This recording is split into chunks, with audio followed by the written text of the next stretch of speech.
Ya, masuk. Siapa ya? Wira, Pak. Udah Mas Wira. Lama nggak jumpa nih kita nih. Ini Pak, lama banget ya, Pak. Gimana kabar, Pak?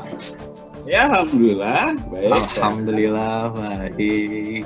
Non reaktif, ya kan? Apalagi sama, Pak. Non gitu reaktif. kan, Benar, Bapak. Oke, Wir. Jadi apa nih aktivitasnya nih? Ya, kita hari-hari biasa webinar ke instansi-instansi begitu sih, Pak. Ya, bagus. Langsung, iya, alhamdulillah. Ya, bagian dari literasi keuangan lah ya itu ya. Benar, Pak. Literasi. Terus gimana sejauh ini apa tingkat closingannya gitu? Berapa persen sih? Closingannya sih kita rata-rata sih kalau diambil 60%, Pak.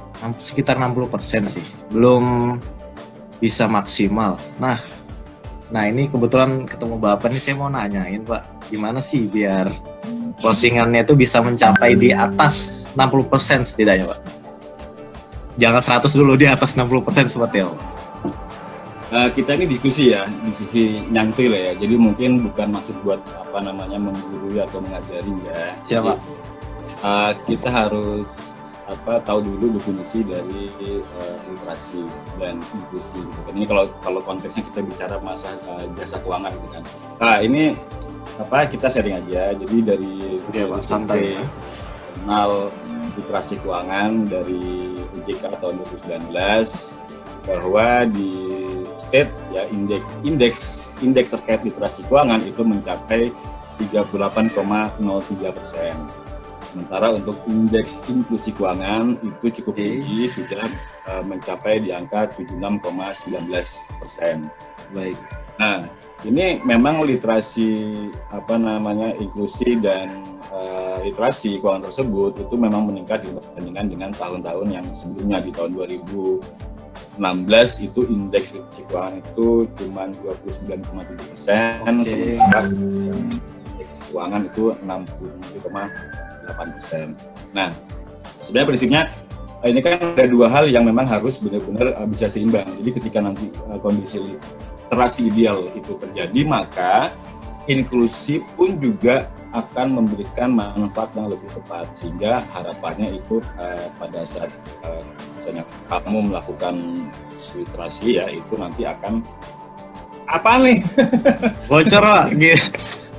Bocor. Nah, Oke. Saya mau ngebahas soal sedikit teori. Jadi ada buku yang pernah saya baca, itu buku keluaran tahun 2013 ya. Itu penulisnya adalah ahli pengelolaan keuangan. Jadi namanya Prita Hapsari Gozi. Mungkin kamu kenal mungkin.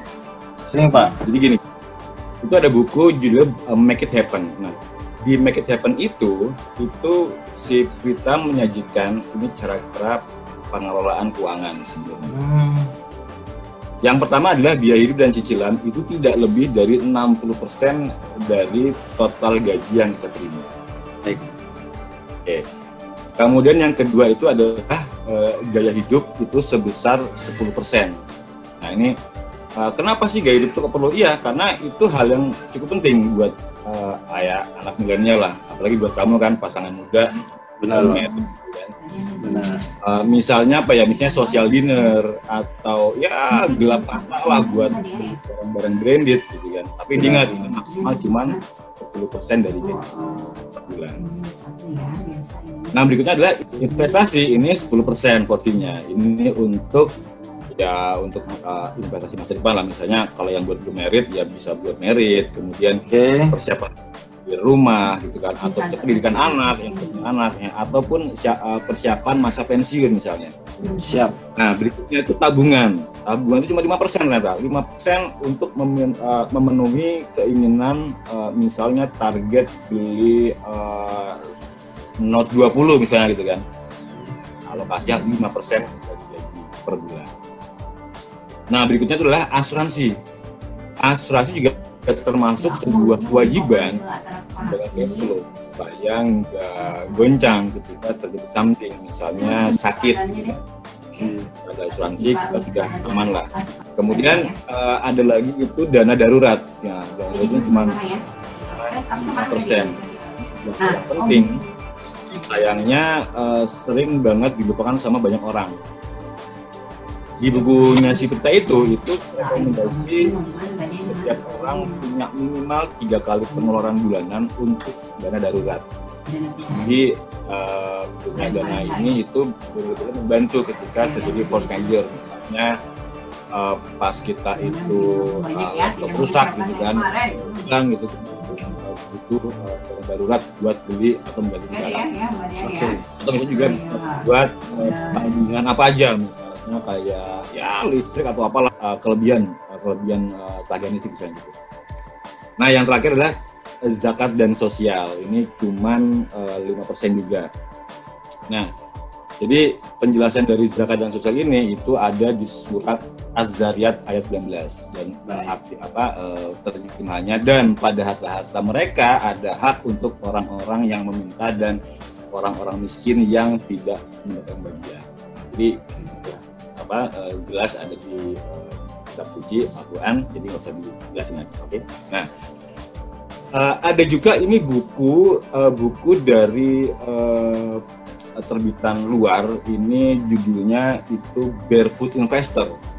Ini keluaran tahun 2016. Saya nggak tahu ini apakah si pengarangnya Scott Peck ya. Scott Peck-nya non cerita atau gimana nggak tahu, tapi hampir ini kurang lebih sama. Nah, jadi si Scott Peck ini dia membagi cara pengelolaan keuangan itu dengan 3 kategori besar. Pertama blow, kemudian yang kedua mojo, yang ketiga itu grow. Nah, grow. Nah, pertama blow, kita bahas blow dulu. Blow itu istilahnya itu ada dibagi 4. Jadi 100% gaji yang kita terima itu dibagi ke dalam 4 kategori. Pertama ada blow bucket. Blow bucket ada splurge, ada smile, ada fire extinguisher. Nah, blow bucket ini 60%. Ini pengeluaran rutin seperti pangan, ya makan, sewa, beli minyak, beli kopi, asuransi, biaya listrik, pulsa, kuota, ya pokoknya sehari-hari selama sebulan. Ini kalau di-compare dengan si tadi bukunya si Prita itu sama, biaya hidup dan cicilan sebesar 60%. Nah, yang kedua itu splurge. Splurge itu kalau di bukunya si Prita itu juga hampir sama dengan gaya hidup. Jadi kalau di splurge-nya si Barefoot Investor ini itu dipakai untuk sesuatu yang baru, misalnya beli baju baru, sepatu baru, makan siang mewah di restoran baru gitu kan. Nah, itu yang splurge. Itu maksimal cuman 10%. Yang ketiga itu adalah smile. Smile ini juga 10%. Nah, smile ini itu sesuatu yang membuat itu senang, misalnya beli hiburan atau beli mobil atau beli kucing yang kita suka. Keinginan ya. Ya. Yang keempat dari si blow ini itu adalah fire extinguisher ya, itu 20%. Ini kalau buat dana talangan sebenarnya, misalnya bayar utang kartu kredit gitu kan, atau misalnya bayar sesuatu yang melebihi dari pemakaian bulanan, beli kuota tambahan misalnya, atau beli bayar listrik tambahan misalnya gitu kan. Nah, ini hampir sama dengan porsinya 5% 4 item di bukunya si Prita. Dengan asuransi dana darurat dan sosial. Ini hampir sama sebenarnya, hampir sama. Nah, setelah blow ini kita sudah anggarkan per bulan ya, kemudian nanti ada yang namanya mojo. Nah, mojo ini itu sebenarnya adalah emergency saving ya, bentuknya emergency saving supaya seolah-olah itu kita spending money tanpa kartu kredit gitu kan, atau ngutang dengan cara bayar cash untuk future payment. Nah, kalau di buku ini itu mojo ini itu ada nilai yang kita saving itu fix, misalnya $2.000 itu kalau di bukunya nih ya. Jadi ibaratnya kita punya satu akun rekening bank isinya $2.000 atau ya gampangnya 20 juta lah, 20 juta fix gitu kan, fix. Baik. Itu kita bisa dapetin dari apa saja, misalnya kita jual barang bekas atau kerjaan sampingan. Nah, itu anggaran langsung masuk ke rekening bank terus mesti mojo. Nah, seperti itu. Jadi fix 20 juta. Kita mau beli apa aja misalnya gitu kan, pakai si mojo ini langsung gesek debit gitu misalnya. Jadi kita nggak lagi. Yang terakhir itu adalah Grow. Nah, Grow ini itu semacam instrumen investasi jangka panjang. Jadi misalnya bisa invest ke saham, reksadana, atau deposito, atau emas, atau apapun itu. Nah, jadi di bukunya si Barefoot Investor ini itu memberikan pendidikan pengelolaan keuangan secara serial. Maksudnya adalah lunasi utang dulu, kemudian itu kita punya saving, terus kita bisa investasi. Itu filosofinya dari si buku ini. Nah, jadi kesimpulannya seringkali kita tuh ngerasa gaji kita itu terlalu kecil, rasa-rasa itu nggak bisa kita tuh happy menikmati hidup. Padahal nyatanya itu bukan tentang gaji gitu kan. Ini semua tentang gimana kita ngatur keuangan. Jadi intinya mungkin juga akan terkait dengan kalau tingkat tadi closingan ya, 60% gitu kan. Berarti 40% itu bermasalah dengan cara pengelolaan keuangan. Jadi sebenarnya mungkin saat nanti literasi disampaikan juga bagaimana cara kita mengelola keuangan. Karena prinsipnya bahwa inklusi itu berhubungan dengan jumlah pengguna ya, jumlah user jasa keuangan itu inklusi. Sementara kalau literasi itu adalah fokus kepada pengelolaan uang.